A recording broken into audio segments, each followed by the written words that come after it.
Happy Friday, everyone. So, what do Dennis Rader, Ted Bundy, Jeffrey Dahmer, and John Wayne Gacy have in common? Well, they were all normal until they were not. Also, there were American serial killers, and on top of that, they lived a double life. Yes, a double life. So, these four men really intrigued me, not because of the killing, but what got them to kill? What got them to murder innocent people?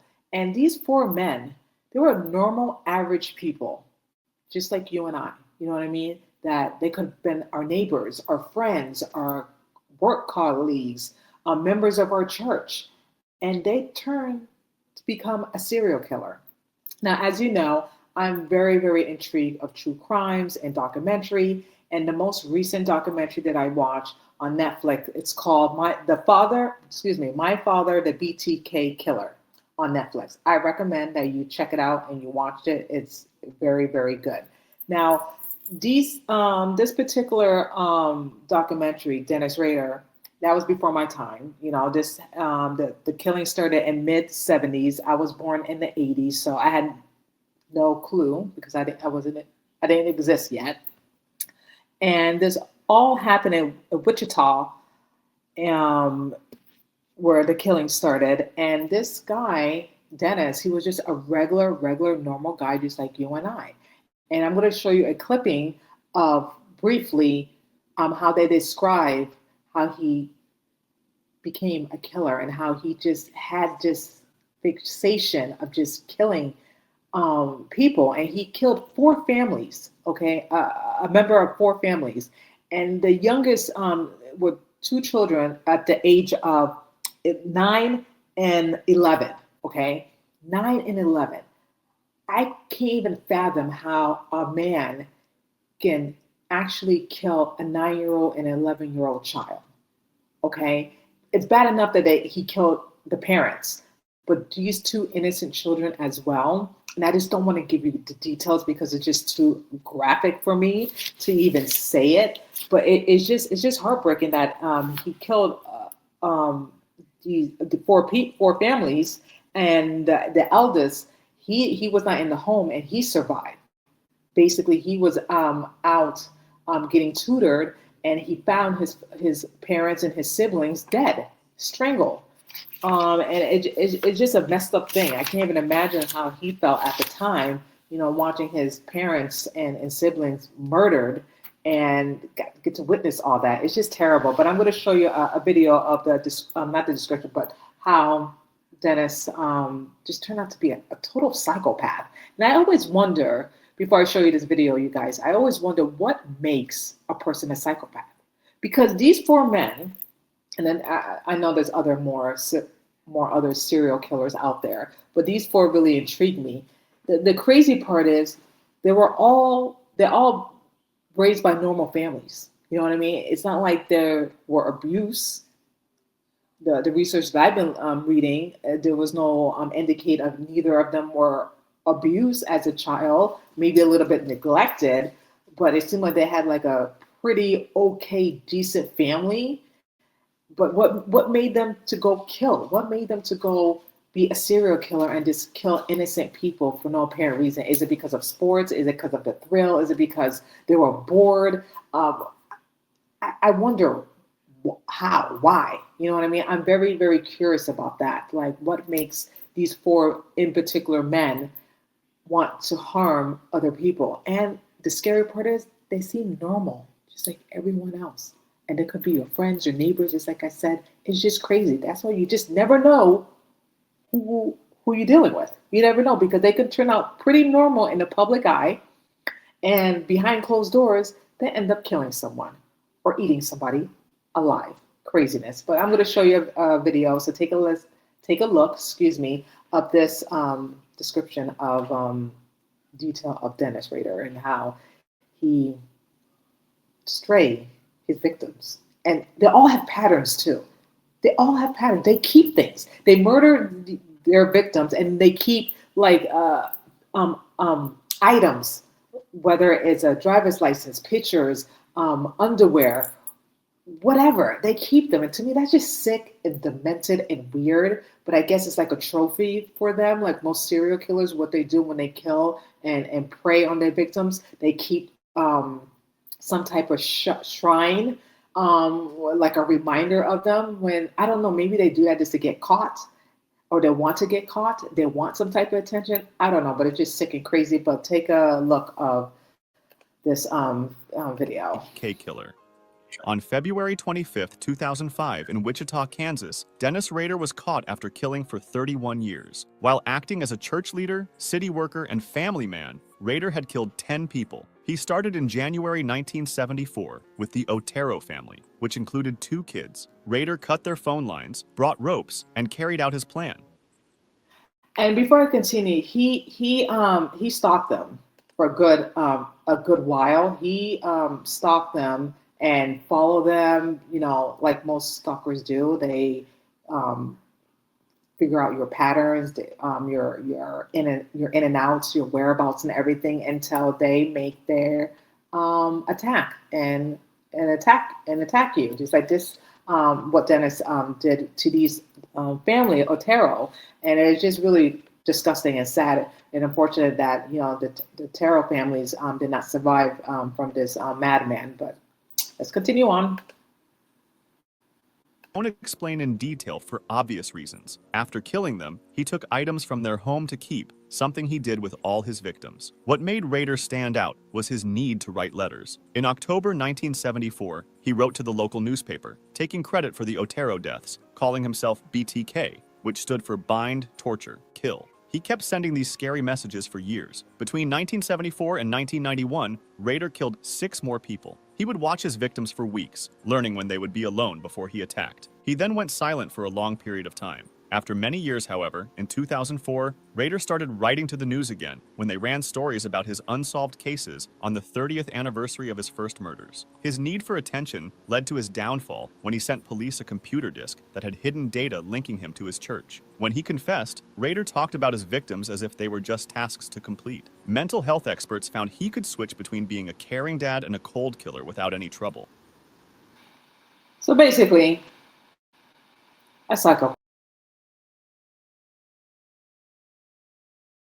There we go. Let's go. Okay.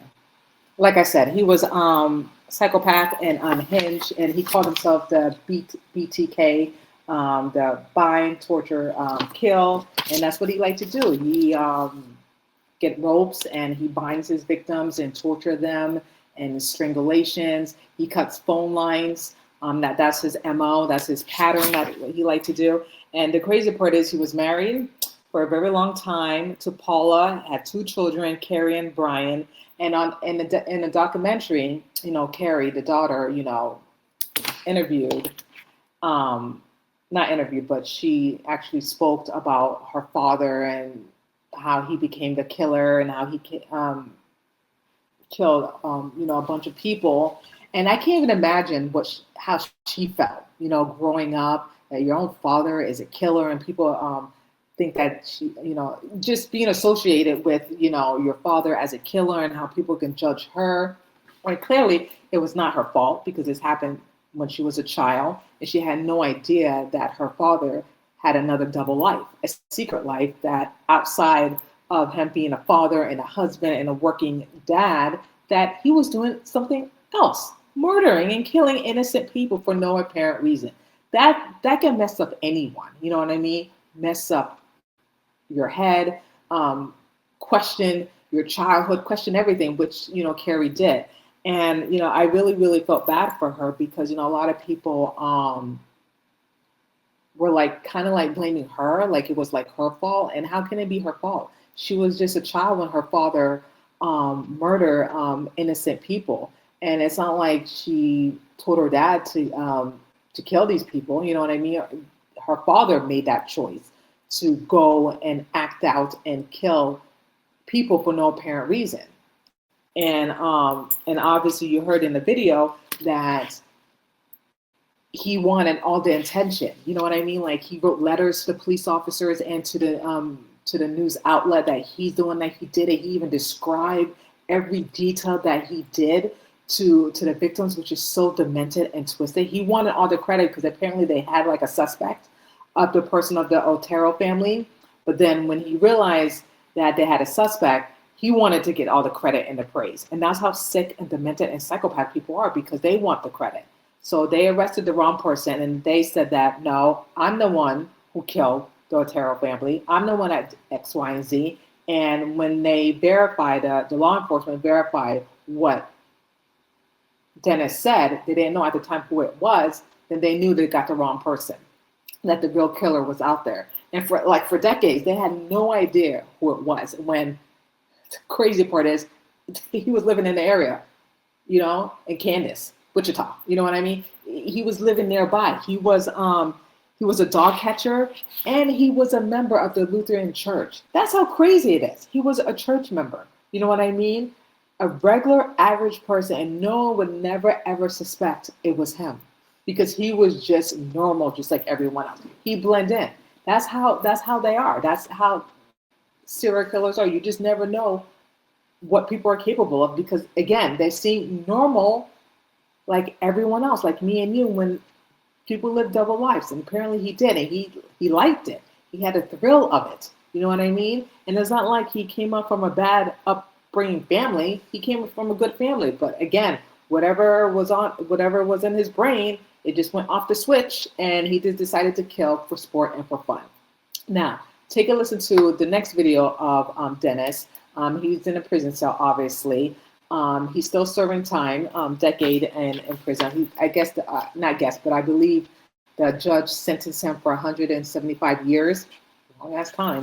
And he's just sitting in prison, rotting to death, rightfully so, for killing all these people, all these victims. And he's still alive, I believe. And yeah, I would love to, just to interview him. I would love, but I'm not a journalist. I don't work in news media. I'm independent. I would love just to interview him and just, pick his brain. What made him do that? What made him decide just to go and kill people? And maybe he's going to explain this in this video when he's in prison. But I want to know what drove him to do that. Like, was he hearing voices in his head? Was it boredom? Was it that? I don't know. I just want to ask that question, and I would love to have that opportunity to do that.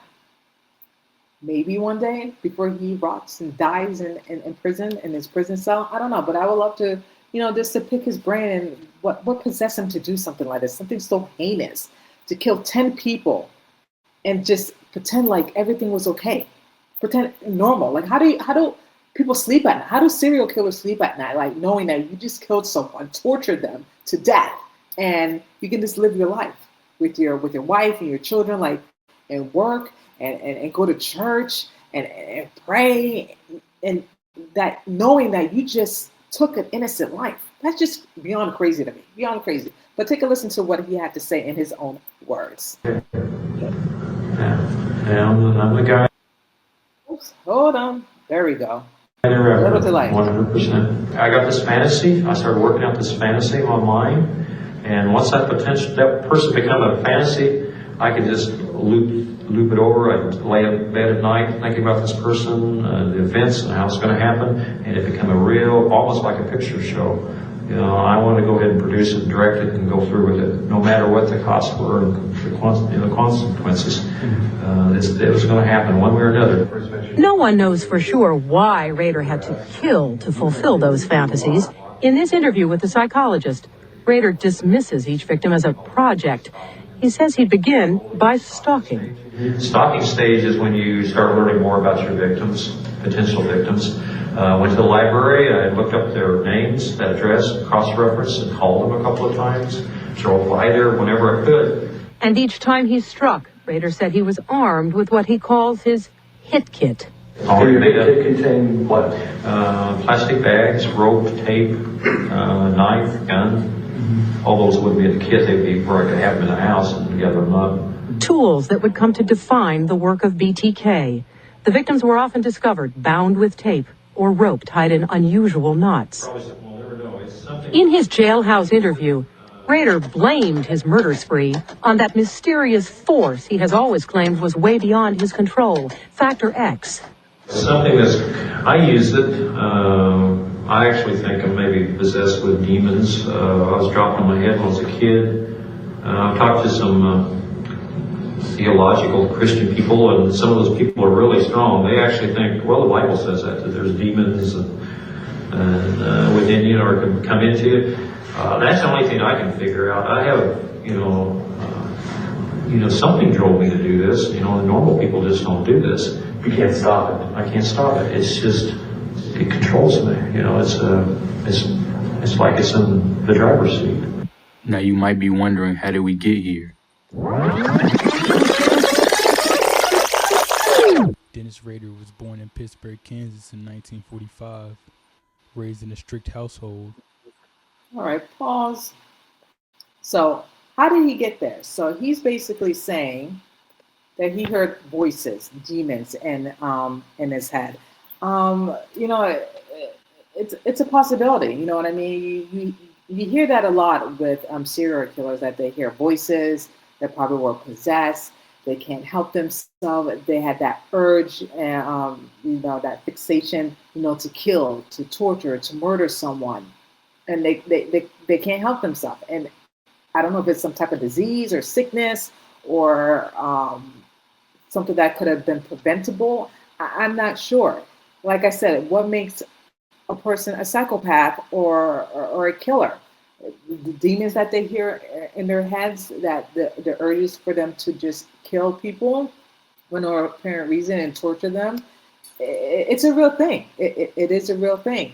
And were there signs? Were there signs that people noticed that they just ignored, or he probably just hid it pretty well that no one even noticed? Like I said, because it was going on for decades. They arrested him. I can tell you right now, really quickly, when they arrested him, because again, he started killing and then it stopped. And then when they realized, the last killing was 1991, okay? The first killing was 1974 with the Tourture family, that he murdered the 4 families. Then next April 4th of 1974, and then 1977, and then 1977, then it stopped. Then the authorities thought that this was a cold case, that it hasn't been any murder since, and they thought that the serial killer was dead or arrested for something else that he committed. But then when the anniversary resurfaced, that the anniversary of the Wichita killing, then that's when he started to appear again and started writing letters to the media. Oh, I'm back! And then that's when he started to kill again, because they thought that he was gone, and he said, no, I'm back for more. You thought you got rid of me, but I'm back. And then he killed, and then that's when he sent the disc. And also, and I don't want to be a spoiler alert too, but there was a reason why they caught him too. It was the disc, and it was something else. I just don't want to say it, because I really want you guys to really watch the documentary of that. My Father is the BTK Killer. It was really good, so I don't want to be a spoiler alert. But there was another hit why they caught him too. So that's one of the serial killer that really really fascinated me, and he's still serving time until this day. The next one I want to talk about is John Wayne Gacy. Okay, he was born in March 17, 1942, Chicago, Illinois, USA. He killed like 33 people. Okay, normal guy. And he was known as the killer clown. Now I understand why people don't like clowns. Now I see why people are terrified of clowns. I'm not scared of clowns at all, but I see why people are. Because then he dressed up as a clown and started killing people as well, which is so weird to me. But anyway, he was a contractor. He was a politician. And also he did clowns, dressed up as clowns as a living, entertaining people. So basically, he murdered at least 33 young men and boys between 1972 and 1978. Again, this was before my time. I wasn't even born yet. again, this guy really, really fascinated me because he just started killing, and he was just a normal Joe, just a normal person, just like everyone else. You know, had a good career, good job, good. He had a lot of things good going for him, but then the tendency to kill 33 young men and boys, and he probably had sex with some underage boys as well. And the creepy part is all the people that he killed at 33, he buried them underneath his house. Underneath his house. That's how sick and twisted this man is. Underneath his house.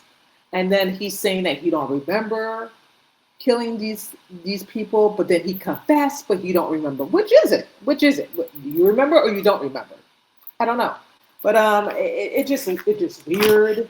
He looks weird. You know, you again, a normal person, live in Chicago, had a good contracting job, making good money, and then he just tends to kill people. And how he does it, he draws people into his home and give them a drink, drug them up, have them handcuff themselves so he can do a clown trick show. And that's how he gets his prey, these people, draw them into his home, and then he ends up killing them and then burying them underneath his home. He's been doing this, like I said, since 1972 through 1978. That's a long time of killing people. Long time. But take a look at the video of John Wayne Gacy and how he not describe himself, but the description of how he lures people, his victims in. So take a look. On December 21st, 1978, police searched the home of John Wayne Gacy in Chicago and found the bodies of 20. Hold on, I am so sorry. There we go. Ah, it's just a delay. I don't like the delay. Sorry guys, let's start all over. John Wayne Gacy. On December 21st, 1978, police searched the home of John Wayne Gacy in Chicago and found the bodies of 29 young men and boys buried in the space under his house. Gacy, a businessman who also performed as a clown, had killed at least 33 males between 1972 and 1978. He had a simple but deadly way of catching victims. He would offer them jobs, drinks, drugs, or money to get them to his house. Once there, he would trick them into putting on handcuffs, claiming it was part of a magic trick. After they were tied up, he would sexually attack and hurt his victims before killing most of them with a rope, which he called his rope trick. What made Gacy's crimes extra scary was his double life. During the day, he ran a successful business. So that's the thing, double life.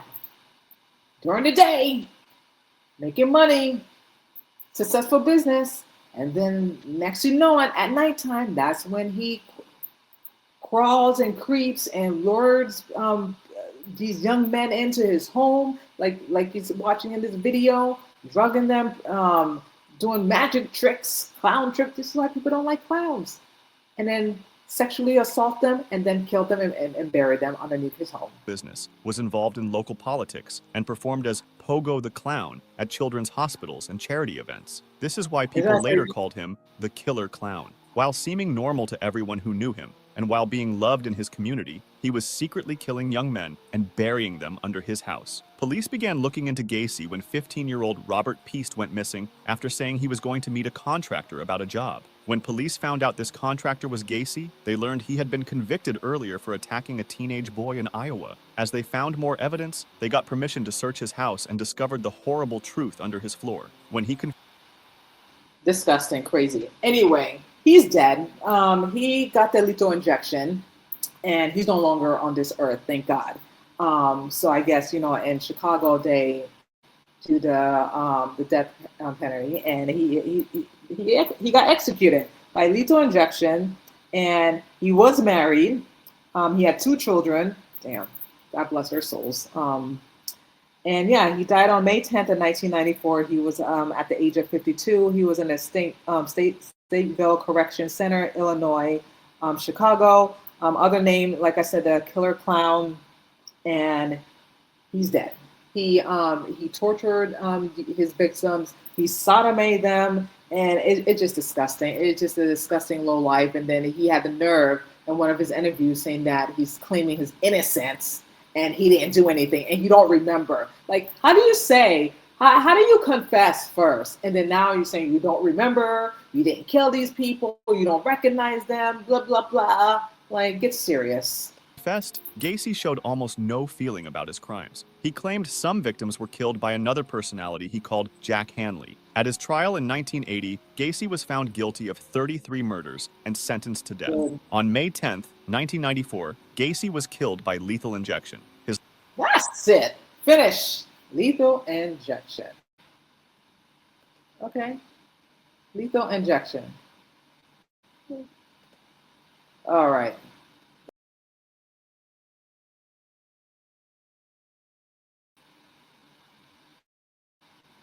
Ooh, there we go. So figure out, maneuver this StreamYard. But anyway, he's dead. I really feel bad for the victims, the family victims that had to go through this, through trial and everything, and they trusted this guy. You know what I mean? They trusted this guy. You know, a contractor, a businessman, a politician. He likes to he likes to talk about politics, and he goes to hospitals and dressed as a clown. How freaky and weird is that, you guys? How freaky and weird, crazy. But anyway, let me show you another video of the clown killer. Another name, like I said, that they describe John Wayne, and a complete clown psychopath. for your kid's birthday, and finding out later he had a secret crawl space under his house lined with bodies that police could barely stomach entering. John Wayne Gacy was a Chicago man everyone thought was harmless. The fun neighbor who dressed up as Pogo the Clown for charity events. But behind that makeup was one of the darkest secrets in American history. Neighbors complained about a horrible smell coming from his house. He said it was just a drainage issue. In reality, something was hidden beneath the floors. Something dark. When investigators finally dug into the crawl space, they discovered the truth he'd been hiding for years. So many lives taken that police had to mark each spot with flags just to keep count. Even more disturbing, he kept photos, items. Paul, see what I'm saying? Patterns. These souls, man. These souls. Again, all these serial killers, they have patterns. All of them. Not to the fact that they're deranged and psycho. They keep things. They keep souvenirs.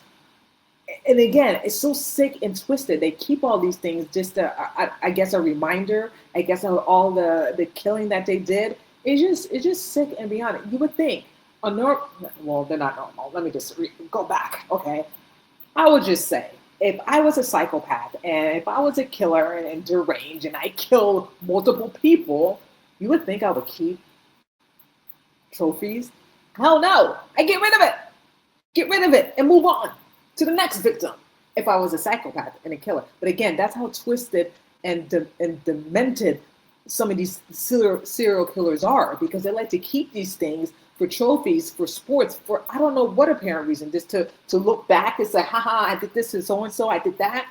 It's just crazy to me. Me, if I was that deranged and lost my mind, I would get rid of everything. I don't want to keep anything. For what? Why would I want to keep it? But again, I'm normal, I guess, or not normal, but I would not tend to kill someone and keep things as a reminder. But I guess these psychopaths, they keep things as a reminder. And wait, there will be more that I'm going to talk about to the next serial killer that I'm going to speak about in a moment. But let's just finish on this video.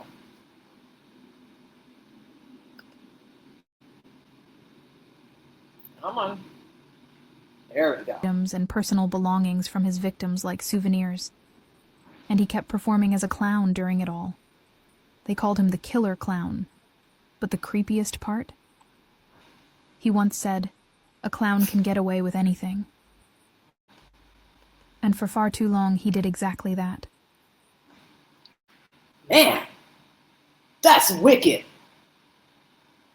That is wicked. A clown can get away with things for so long. I don't know if that's, well, apparently it is true, because he's been killing for a long time, and look what happened. They haven't caught him until that year. They caught him, and boom, he got the lethal injection. Man, now I understand why people are terrified with clowns. Clowns. Let me just say it right, okay? Now I understand. Now I understand. Now I feel bad for making fun of people who are afraid of clowns. Now I won't do that anymore because I understand why, because of this. But let me show you the last video of him before they not killed him, before he got their lethal injection, how he's proclaiming his innocence, and also that he don't remember the victims that he killed. But again, like I said, he confessed to it. Just really, really crazy. A lot of things that I've forgotten that I can't remember. For instance, I can go back to my childhood and stuff and I still remember that, but yet I can go into the 70s and there are a lot of things I can't remember. The same thing with the victims. I've looked at all of, I don't know if you notice here, we got pictures of every one of the victims here. And believe it or not, for the last 12 years, I've studied these photos of the victims. And there is no, we have a shot of all of the victims together here. And when you look over at the photos, I have no recollection of any of them. Never met them. And we've gone over this more than once. They're just names and faces. And when you look at them, the thing of it is, we took it a step further. We went into their backgrounds. I wanted to know where they were at, what schools they attended, who they hung out with, and what kind of activities they were into. And that's what we dug up on each one of the victims. But still, there is no association. None of them never worked for me. None of them, they never went to any places that I ever hung around, because I didn't hang around that many places unless you were involved in politics or if you were involved in clowning, then I might have ran into you. You know, just, he's dead. But like, get serious here. You don't remember. You don't have no recollection of your victim. How the hell they got underneath your house? How the hell they got underneath it? They just apparently just walked into your home and just buried themselves. Like, boy, bye. I'm glad that he's dead and they end his life. Like, it's just preposterous. It's just stupid for him to say you don't remember none of his victims. How the hell they got underneath your house? Okay, you killed them, and I could just tell he was lying. Okay, he was just lying. He couldn't even keep a straight face. He killed these 33 people. Okay, he tortured them. He killed them. He lured them into his home, drugging them, playing tricks, magic tricks, clown tricks, whatever. He killed these innocent people. Okay, he sexually assaulted them, point blank, period. And for him to say at the time before he died that he don't remember them, it's just an insult to injury to the family members. You know what I mean? For you to say that you don't remember, like, it's just disgusting. Anyway, he's no longer on this earth. He's somewhere. I don't know where he is, but I just pray and hope that God has mercy on that man's soul. And again, it's just ridiculous for him to say that. But anyway, moving on to the next psycho serial killer, Jeffrey Dahmer, and you probably heard of him and watched a Netflix documentary of him, which I did. Very, very disturbing. He lived known as a Milwaukee cannibal. He eats people. He was an American serial killer, a sex offender who killed and dismembered 17 men and boys between 1978 and 1991. Now, before the killing started, I wasn't even born yet. 1991, I was 11 years old. I didn't know about any serial killers. I was just enjoying my my life as a child. So the most thing I knew about this man, the documentary. Now, early childhood, came from a 2-parent home family. Things were great. His mother suffered some mental illness. And then he has a brother. I'm just paraphrasing here. But what really fascinated me at the early age, Dahmer manifests, and he had an interest of dead animals. Dead animals, okay? And his infatuation with dead animals began at the age of 4. Very disturbing. 4. Age of 4. You know what I was doing at 4? I was playing with dolls. Okay, I had no infatuation of dead animals at all. But anyway, something didn't seem right at the age of 4, and I wonder, did his father, his mother notice anything weird? Again, his mother suffered some depression or some mental illness, so maybe it followed with him at the age of 4.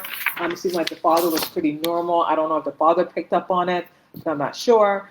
But then he saw his father removing the animal bones from beneath the family home. According to Lionel, Dahmer was oddly thrilled by the sound of bones made and became preoccupied with animal bones, which literally called his fiddle sticks.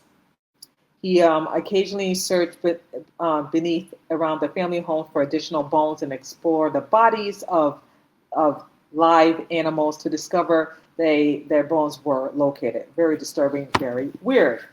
So he had a thing for animals and dissecting them, burying them in a hut, and he liked to collect their skulls occasionally. Very weird. So that's disturbing, but then it leads to when he started to kill human beings because he started collecting their skulls and objects as well.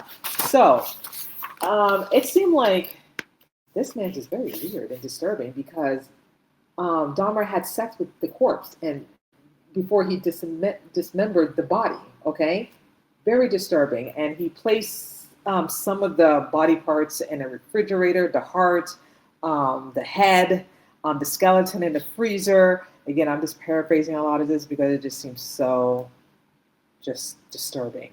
So basically, he had cut up all these body parts, okay, and he had them in his apartment, okay. He had them in his apartment. Now, obviously, if you watch the documentary series, it was a foul smell, okay. Neighbors were complaining about it, and to the point that they called the police. But then he tried to attack someone or murder someone, but that person escaped, called the cops. The cops came in, and they noticed all the body parts, the skeletons and everything in that apartment, which people in that apartment called the cops before of the whole incident, and they didn't do anything, okay? Which is very, very disturbing to me that the cops didn't do anything.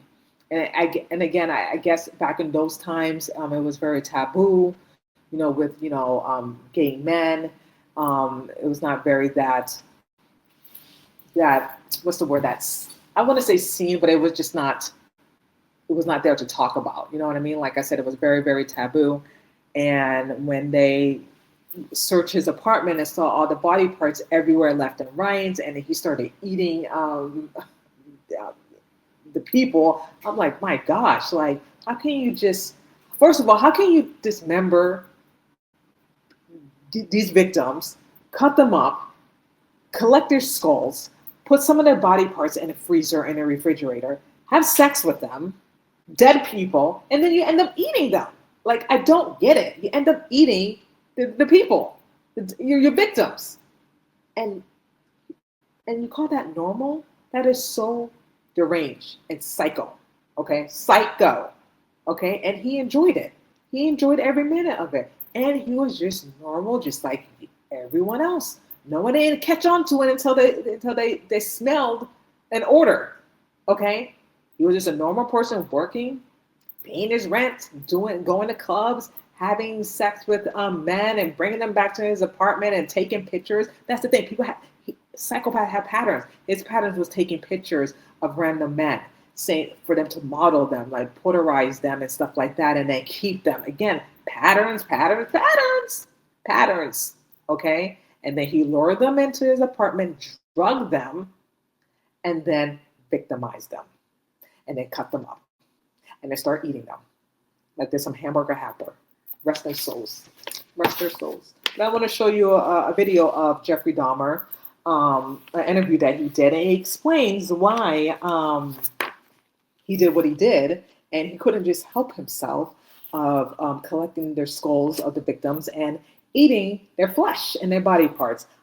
He's mostly alive, I believe. No, pardon me, he's dead. Rest his soul. Yeah, he died November 28th of 1994 at the age of 34 in Wisconsin. Suicide. Yes, he hung himself. Yeah, I don't know, because of his guilt or something, or someone killed him, I believe. Anyway, he was just a sick, deranged man. But take a listen to what he has to say in his interview before he was no longer on this earth. So take a listen. Men. Not because I was angry with them, not because I hated them, but because I wanted to keep them with me. And as my obsession grew, I was saving body parts such as skulls and skeletons, and eventually I did turn to cannibalism. Sleeping pill mixture already prepared. Person would drink it, fall asleep, and that's when they would be strangled. Do you still feel that compulsion, that obsession? I wish I could say that it just left completely, but no, there are times when I still do have the old compulsions. Boy, tendencies. The urge. Well, he's dead, so he don't have those urges anymore. That he can't do that. But he was arrested, and he was going to serve life, obviously, in prison for the murders of these young men that he killed. But he took his life, or someone killed him. But anyway, someone got rid of him. So good riddance. And it's just crazy. It is crazy that this normal particular man just end up killing men and dismember them and collect their body parts, eat their body parts, and just go about your business like nothing happened. It's just crazy. That's how these psychopaths are. You don't know who you're going to encounter. You don't. Lastly, I want to talk about is Ted Bundy. Now, Ted Bundy was before I was even born when he killed, when he murdered dozens of young women and girls between 1974 and 1978. And there was a movie about him, which I have not seen, but I'm very interested of watching. I can't remember the title of the documentary. Someone played the part too. I can't remember the actor's name, but I heard it was really good. Someone recommended it to me, so I'm definitely going to check it out. But he seemed pretty normal as well. You know, his first kill was a victim in 1974 in Washington. Later, crime sketch of Oregon, Colorado, Utah, Idaho. He frequently visits bodies of his victims, grooming and performing sex acts on the corpse. You see, again, disgusting. What is this with having sex with these corpses? They're dead. Again, disgusting. Corpse until it was deposed, and destruction by wild animals made further interactions impossible. Along with the murders, Bundy was also he was a burglar. He had few occasions he broke into homes at night. He had a fixation of sexual assaults with his victims while they were sleeping. It's just crazy. It seemed like he's been in and out of jail. What else? He's dead, obviously. He died in January 24, 1984. He was 42. He was in Bradford County prison in Florida. And yeah, he also a serial killer who kidnapped, raped, and murdered dozens of young women. And I don't think he has kids. I don't know. He had a girlfriend, but I don't think he has kids or anything. But again, his other infatuation is animals. Torturing animals, cutting them up, cruelty. It's just crazy. And I feel like that's how it starts. You know what I mean? Like when you have someone that's deranged like that with serial killers, it starts with animals. It starts with animal first. And then when they realize they like killing animals and they have the thrill to torture them, which is so wrong, it's so cruelty to do that to animals, because animals are God's creation. And it just sickens me that people will actually do that, just to have the thrill of killing and torturing animals. And that's how it starts. And then once they like that and enjoy it, then they turn to people. And that's what happened to these four men. You know what I mean? Their background is obviously they have different backgrounds, but what remains the same, they have different patterns, different similar behaviors. Okay, they collect victims' belongings. They torture animals. They were all normal people with normal jobs and friends and families who do normal activities until they have a dark side. They have another side, another personality, double lives, okay? They're apparently normal during the day, and at night they tend to kill people or eat them up, Okay, you just never know who you're going to surround yourself with or who you're going to be around with, because you just never know. Your neighbor can be a serial killer and you absolutely don't even know. You can have dinner with someone. You absolutely don't know if they're a serial killer, or you don't even know if the food that they put on your plate, if it's a human being. You just don't know. That's why you have to be careful who you surround yourself with, who you bring into your home. That's what's very important. You do a background check. Do a background check on everyone, okay? Because now, even though this was back in the 70s, the 60s, but now these days, you just don't know. We're in 2025, you guys, okay? Because people are crazy, okay? Crazy.